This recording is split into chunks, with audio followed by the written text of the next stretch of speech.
After 4 days of intense discussion, intervention and negotiations on multilateral and bilateral issues, some key developments as it relates to the Ukraine file, after President Ramaphosa met with President Zelenskyy on Wednesday. He now is ready for negotiations without any preconditions and urges us to put the same message across to President Putin, which we will and which we continue to. So our role in this whole drama is to try and see how best we can get the parties to talk and to negotiate. And we've even offered that should they find the need for a venue, South Africa is well known as a venue that can be utilized.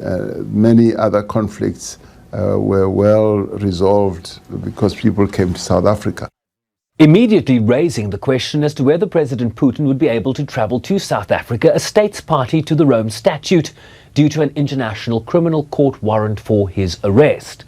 But Article 16 of the statute does allow for a caveat to the enforcement of the warrant, allowing the UN Security Council to adopt a resolution requesting the court to suspend processes of investigation and prosecution for a period of 12 months in terms of the Council's mandate of maintaining international peace and security. That would need consensus from the Council, in particular from the permanent 5 members, meaning that in theory, South Africa could very well be a venue for future peace talks if the 2 warring parties agreed. On the bilateral trade negotiations with the United States, Ramaphosa said the talks were moving towards detailed text-based negotiations as he struck an optimistic tone.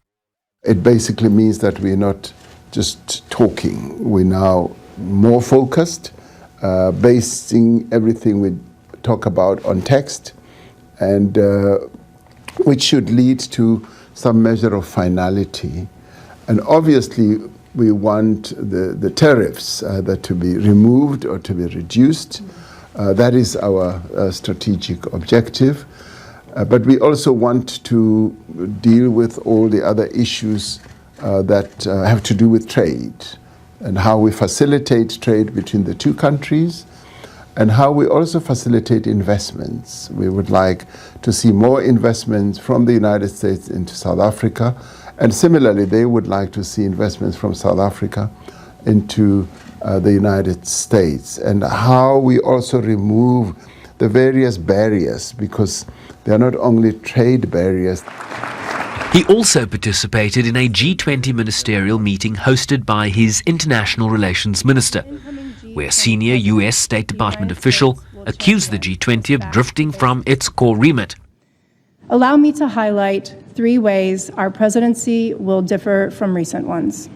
First, we will re-center the G20 on its core economic mission. We will not spend hours debating out-of-touch social initiatives disconnected from growth and stability. Instead, we will concentrate on priorities that directly strengthen our economies and benefit our citizens. In other words, no diversity, equity, and inclusion or gender-responsive budgeting. Second, we will streamline the G20's processes. We will reduce the proliferation of working groups, cut back on bureaucratic excess, and sharpen our lines of effort. This was Ramaphosa's response. It's a call for people to be treated on an equal basis. And we as South Africans say this advisedly because as a nation we suffered under the brand and the horror of unequal treatment. So we advocate for this from our own experience, from our own knowledge.